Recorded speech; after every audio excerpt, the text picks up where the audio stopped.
Hey, so excuse me today, my voice is being dumb, so it's coming in and out and whatnot. So it's awesome. I sound like a kid in puberty.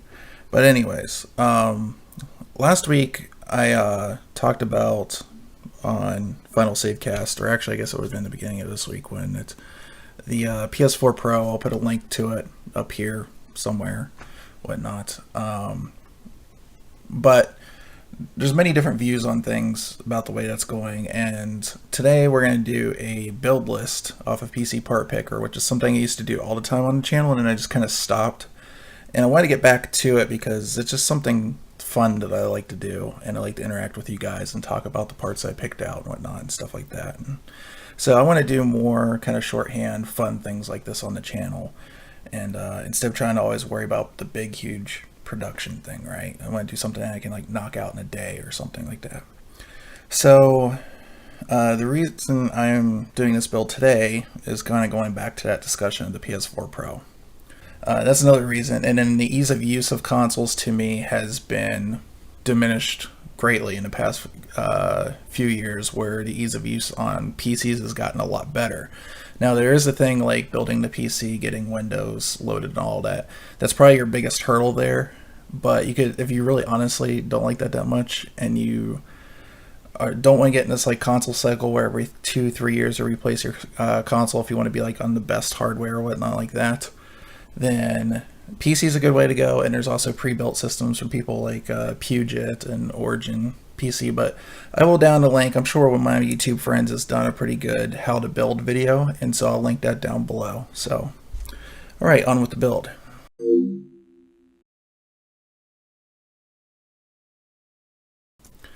Okay, so the goal for this build here was to. I have to put it in perspective this way. There's probably a lot of people that might want to do PC gaming, but for the past few years, tablets and stuff have been good enough to consume YouTube, whatnot. I can right now actually throw off of my phone, even off my PC, YouTube videos to one of the two Roku devices in the house and watch it on the TV that way. And people have Chromecasts and things like that. So you haven't really necessarily, for just general use and content creation, not needed a PC for a long time. So there's a lot of people might just be like thinking they're going to get this for just that. I still use my computer for content creation. I still use my computer for just regular general consumption. It's the way I prefer to take that media in. So, it's a pretty good jack of all trades kind of thing for me. So the idea here was, instead of trying to build something for me, build something for somebody that's just wants to play games, maybe watch YouTube and stuff like that, okay? And to stay under a budget of $1,000. And this is assuming that they don't have anything like a monitor, mouse, keyboard, any of that stuff. And so we're going to go through this as quick as possible. I don't want to make this video too long, and explain why I choose each and every one of these parts. All right, so first off, we have this one. This is the Intel Core i3 6100 3.7 GHz dual core processor. Now, the reason I went with this is I looked at other processors, and honestly, the only other one in this range that kind of stacks up or comes close to it is the FX 6300 and 6350s. And they're dancing around that price range, and they're essentially on a dead socket and a platform that's not going to grow. So, the nice thing about this and using one of these is you can put an i3 in. Later on, you want some more power, like i5, i7 for whatever reason, like you want to stream or something like that. You can grab just the CPU part, put it in the motherboard, and you'll be fine. So this right now is going for 110, 111 on SuperBiz. And I did try to follow the rule a little bit about spend like about half as much on your GPU, but the GPU is actually going relatively cheap right now. It's typically about 30 bucks more, has been in the past. So, all right. So next we got our motherboard. Nothing fancy, just to get the job done. It is not an overclocking board. I understand that. And a lot of people are going to be like, I can get an overclocking board for 1,000. Yeah, I'd like to see a try with the same kind of goals in mind, and the same kind of, you want to get a keyboard and all that stuff. And I'm sure you could probably barely do it, but it wouldn't matter. So this is the Gigabyte GH H110-A. So obviously socket was this 1151 now. So this board, we'll get a Newegg here for a little bit better shot of it. I chose this for a few different reasons. The I/O is simple, but it still has USB 3.0. There's no 3.1 or anything like that. But if you really want that, you've got the slot there to plug in the card later on down the road.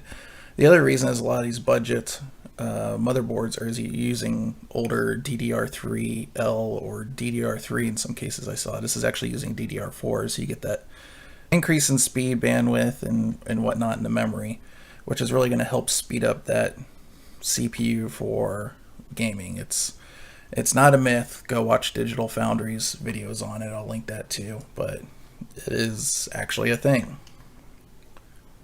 All right, we can close that. All right, next we've got 8 gigs of RAM. I would have liked to get 16 since we have 2 slots, but trying to stay below in budget here. So it looks like they're going for about 37 on Amazon and whatnot. And these are just Crucial Ballistics, like gray colored, blends with anything. And they're 2400 memory. So slightly faster than the standard 2133. All right. Now this is one that I kind of debated for a while. I was originally going to go for a 240, like 240-ish gigabyte SSD and a hard drive. Whenever I put them together, even like a 1 terabyte drive, it ended up bringing the price up to roughly about $10 to $15 more than this.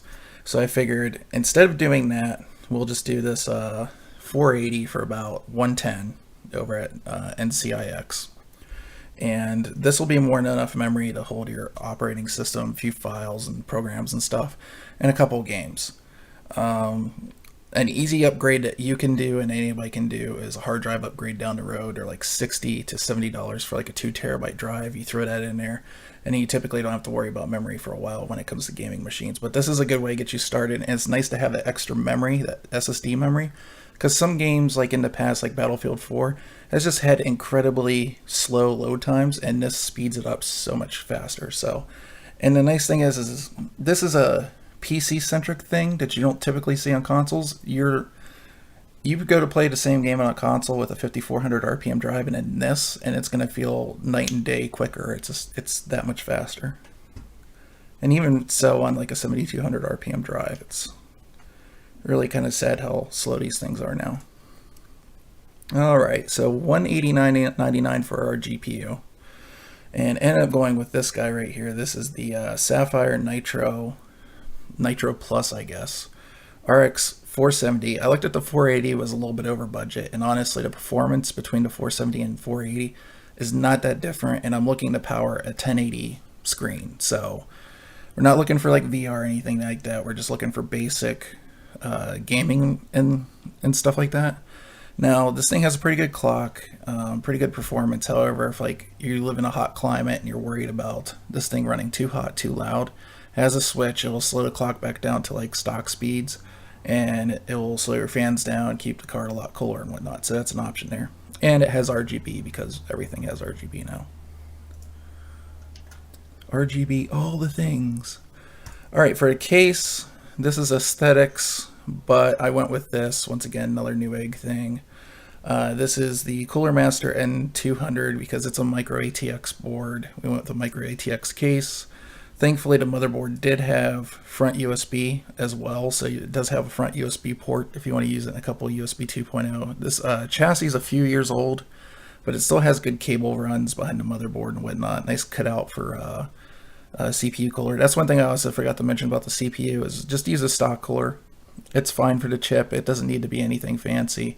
And those stock coolers, I've used those stock coolers on like i5 4590s, and it still stayed well below 60C. So you're not going to have any problem there with a dual core. It'll work perfectly fine at a dual core. You start upgrading your CPU, then you want to think about aftermarket. And this chassis will let you have a little bit of room for like a tower cooler or something like that if you choose in the future. You can even stick like water cooling and stuff in this. But I like this because it was cheap. It has filters all across it. It has an intake. It has an exhaust. And pretty much the SSD mounts back here and hard drive mounts for future upgrades and whatnot. So power supply. So the power supply is not modular or anything. It's not the greatest, but it is, after rebate, $32.99. So it is a EVGA 500 watt. It does have the multicolored cables that drive Paul crazy, but the case doesn't have a window on it that I chose, so there you go. And this is going to be more than enough power, and because it's bronze certified, a little bit more efficient, and EVGA power supplies don't tend to blow up and spit fire and cause damage to everything else, so that's why I ended up going with this route here. So good track record on them and whatnot, and they're usually fairly cheap. Mouse and keyboard. So this one's going to be up for controversy. I know a lot of people are going to get angry. Let me drink my water and try to calm the masses. So there's a couple of reasons I went this way. One is, when I first started PC gaming, for instance, the mouse I use right now is a Logitech G602. Now, a lot of people are not going to like this mouse. A lot of people have had problems with this mouse. I happen to know that I think Jay said he was having issues, but Jay's using it in an environment where he's like trying to go across the room.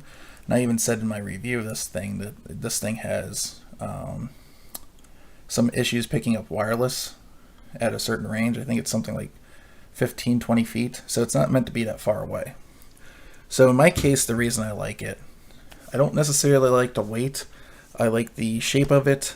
I like the fact that there's no cables on it. That's a main thing, and that the batteries last a stupid long time. 2 AA's in this thing are like 4 months at least. So for me, perfect mouse. For other people, not. And that's the thing, it's subjective. If you're coming into PC gaming for the first time, you're really honestly not going to really have an opinion one way or the other. You'll have a lot of people tell you other things on what their opinion is, but honestly, when it comes to this is kind of a personal thing.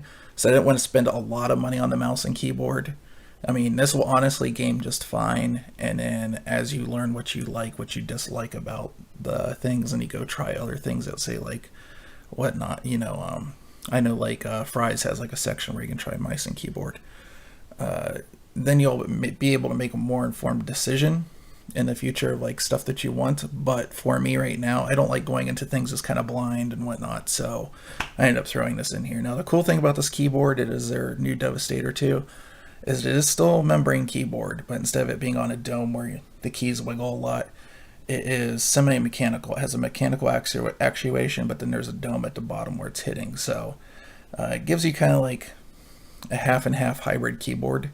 The bad thing about it is the lights do not come on when the computer comes on. You have to turn them on every single time, and some people were saying the mice lights don't go off, so that's another problem. That's why I picked red, because red doesn't really stick out and it's not that awful bright, so kind of like a little bit of a compromise there. But there's other ones here that you can pick. There's even an RGB one if you want to go more expensive, and if you already have one in mind, go for it.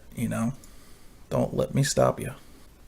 Headphones. Now, you can go 2 ways here for the price. I tend to like audio quality, a little bit more clarity, and I like to hear the positional audio of like bullets and stuff like that around me. These are Super Lux HD 668Bs. These are actually supposed to be like cheap studio monitors. These things for music, games, and stuff sound honestly as good as like headphones I've listened to. They're $100 or more. It's kind of insane. Matter of fact, I have them right here. This is what I use. The other thing I like is what you get. You can see you can get like a cloth bag if you go to LAN, a couple of adapters, shorter cable for like your phone, and very long cable for your PC, so you can just plug it into the back easy.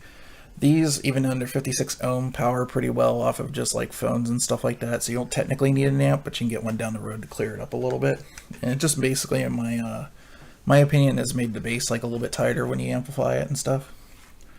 But it does disconnect, and these things are pretty handy. These wings are not the most comfortable, but it is plastic. It is cheap material, but the drivers are pretty damn awesome. I mean, it's like the performance you're getting out of them is ridiculously good.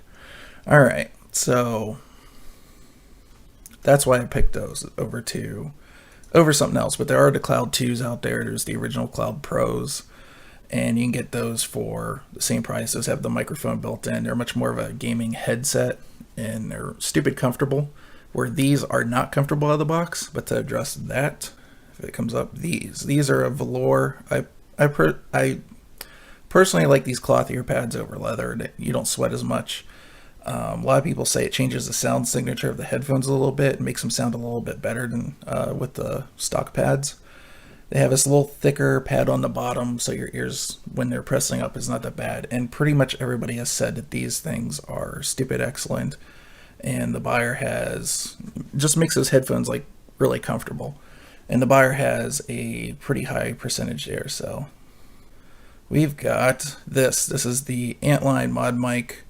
The particular one I picked here was cardioid pattern. It means it's only going to pick everything up from like one end. It's similar to this microphone, as you can hear. Like, I'll demonstrate. Like, I'm going to click around the microphone. You can see that's a cardioid pattern. Omnidirectional would mean I would click all the way around and you could hear it all the way around, essentially. You can get rid of the mute button if you want to make it a little bit cheaper. You can keep it. I would just keep it. You know, it's not like in the way or any problem like that. So one of those PC technologies I was talking about, and let's go over to Amazon, is this guy right here. So because we have an AMD monitor, we have some certain AMD technologies in here. Now, yeah, I know people would say spend even more money on the GPU. You can do that. But having an i3 in there, even with an i5, okay, even with an i5, games dip below 60, and so you don't always get that smooth frame rate. And usually when you're at 60, you're V-synced, which means you have mouse lag, which is not going to be a big deal to you if you're just starting out, but it's something that does happen, right? And so I ended up going with this instead of like a more expensive GPU. This is the Nixius 24-inch 1920 by 1080 FreeSync monitor, and it is FreeSync is a technology essentially means you don't have to worry about screen tearing. You don't have to worry about stutter or delay or anything like that. Your GPU will just be allowed to run, and anywhere between 30 and 144 frames, you'll just get this. You can definitely tell when the frames drop, but it's not jarring. It's just like, you know, everything kind of comes off like this really silky, smooth experience. Like, okay, so hopefully somebody got something out of this and maybe is looking at this and going, PS4 Pro, or maybe I just put money down. Like, look at it this way. The games typically come off a lot cheaper. If you end up playing a lot of games, it does come out cheaper over time by quite a bit. There's no stupid $60 ransom fee to play with your friends. You just play online. You pay your internet bill, and that's how you connect.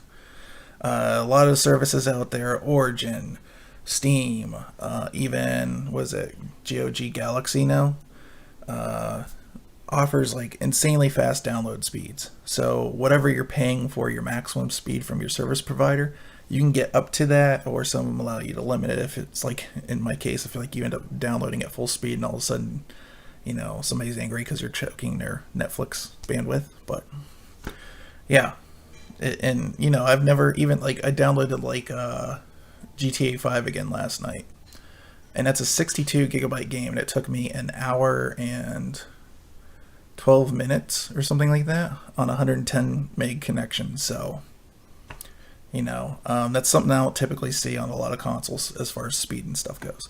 So I'm not anti-console. Nobody hate me. I'm not anti-console. I'm just saying maybe some people out there don't understand how far PCs actually come in the past few years, and maybe this is something you should consider. It should be for you. So anyways, guys, thank you for watching the video. If you like this video, hit the thumbs up, leave comments down below. What would you change? What would you do? And yeah, I'll see you in the next video.